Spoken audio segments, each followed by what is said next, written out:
Hi, everyone. Harry here to tell you about Rudy Giuliani's ever increasing legal woes. It's now getting difficult to keep the various lawsuits straight without a scorecard lineup. We have been to date focused on Judge Louis Lyman in the Southern District of New York, who is presiding over the enforcement proceedings in the defamation lawsuit brought by and won by Ruby Freeman and Shay Moss, the Georgia election workers, whom Giuliani falsely accused of hanky-panky with the ballots. That is, Lyman now has said, you've got to produce things that you said you would and haven't, or you're looking at contempt. The punchline here is 3 different judges, all pretty tough judges, are telling Giuliani he could be looking at contempt. So Giuliani is part of the enforcement proceedings for the very, very, very tortuous and long-running attempts by Moss and Freeman to collect, has been ordered to turn over all these goods, and he basically has been bobbing and weaving, hiding behind a storage facility that is in the tank for him. He gave a car, but without a title, so that's really not very good for Moss and Freeman, and he's really in what's become the characteristic Giuliani move that he's going to now be remembered for over being America's mayor. He's trying every which way, including just not showing up to different proceedings, as you'll hear, to get out of these obligations. But Lyman, a guy I know well, I clerked with him, soft-spoken, slow to anger, but then very firm when he does, has made it really clear to Giuliani that if he doesn't come across with these materials that he's already been ordered to produce, he's looking at contempt. And what do you do when you're looking at contempt with a guy like Giuliani? Cash, which is something that some judges would do, pay this amount, double it every day. That's happened, we know, for example, with Trump. It's not going to do anything with Giuliani. I think what we're looking at for him is a visit to Rikers Island. That's what happens in civil contempt. When you're in contempt, you can be put in jail. The notion is you've got the keys to the courthouse, so he can spring himself when by just complying with his orders if he continues not to. That's lawsuit number 1 we've been thinking about. Lawsuit number 2, Beryl Howe, a D.C. judge, still has jurisdiction over the original defamation case, and there are reasons why she is still having to exercise some jurisdiction over Giuliani. And the latest news from yesterday is Giuliani coming in and telling Judge Howe that he can't find a single lawyer to represent him. He needs a lawyer to be able to comply with some of these orders from Howell, and he gave court documents saying, I can't get anybody. 1, Your Honor, is so completely prejudiced and biased. All lawyers tell me it's a losing effort and they don't want it for that reason. Maybe they say that. Lawyers take on losing efforts all the time from paying clients, which Giuliani notoriously is not. Among his many legal problems are suits against him for being a deadbeat, for not paying legal fees, including to lawyers he knew really pretty well.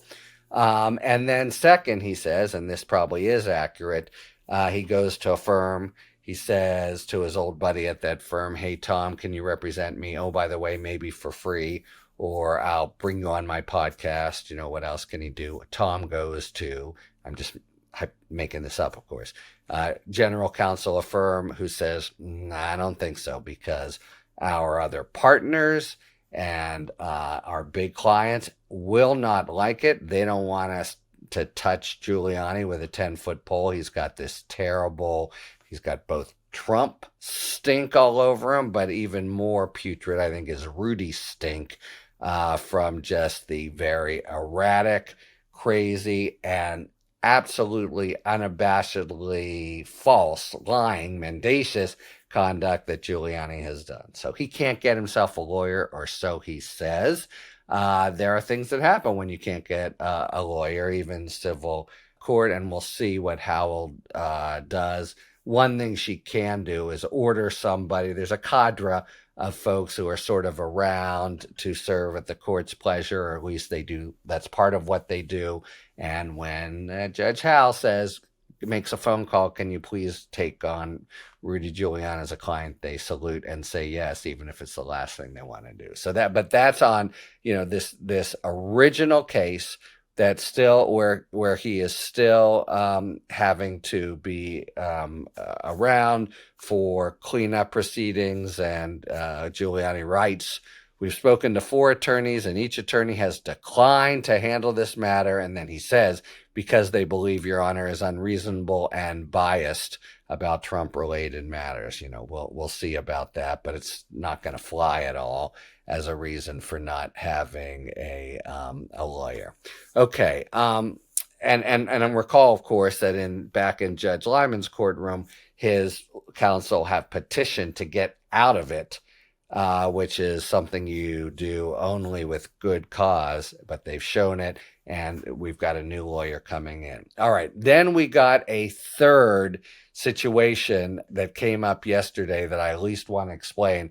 Okay, to review the bidding, Lyman and Howell have matters involving original defamation jurisdiction, also involving the execution of the defamation judgment, and also involving a separate lawsuit that Giuliani seems to want to go to trial with, to say I should be able to keep my Florida condo. It's my homestead and primary thing. Now, in addition, we learned yesterday that yet another judge, and I happen to know this judge as well, and man, oh man, would you not want to be messing with her. He's drawn a troika here of some pretty hard-nosed judges. So Denise Cote is one of them, and she's presiding over a whole nother lawsuit, a defamation lawsuit against Giuliani, and this filed by somebody at Dominion Voting Systems. Remember, he completely defamed and dirtied up falsely everything about Dominion. That's what's in front of Code, and it's in the discovery phase, and there was a hearing a couple days ago, and Giuliani didn't show up. And this is when Denise Cote said, all right, I'm going to hold another hearing in about 30 days, and it's to look at the question, should we default Giuliani, period, for not showing up? And you better show up, Giuliani. I'm telling you now. She puts in the order. You don't default judgment for plaintiffs, and even if you do, you're going to have to explain yourself, etc. So judges really, really, really don't like it when you're supposed to be in court and you're not. They have marshals there to go out and arrest you, for example.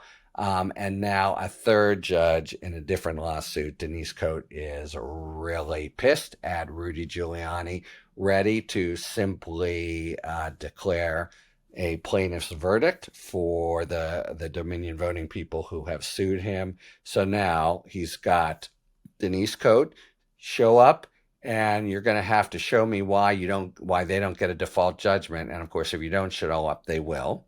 Lyman, a few days until he's got to show up and give over all the material and property he's already been told to. And Judge Howell, who still has aspects of the original defamation action. So that's quite a trio of judges whose breath is very understandably bearing down on Giuliani's neck, who is saying things like he can't get counsel and poor him, but it is really well past the time for him to hope to get anywhere with those kinds of poignant pleas. So he's got 3 judges who are all bearing down on him from different directions, and man, oh man, he is at the epicenter of what could be quite the crash. Talk to you later. Thanks for tuning in.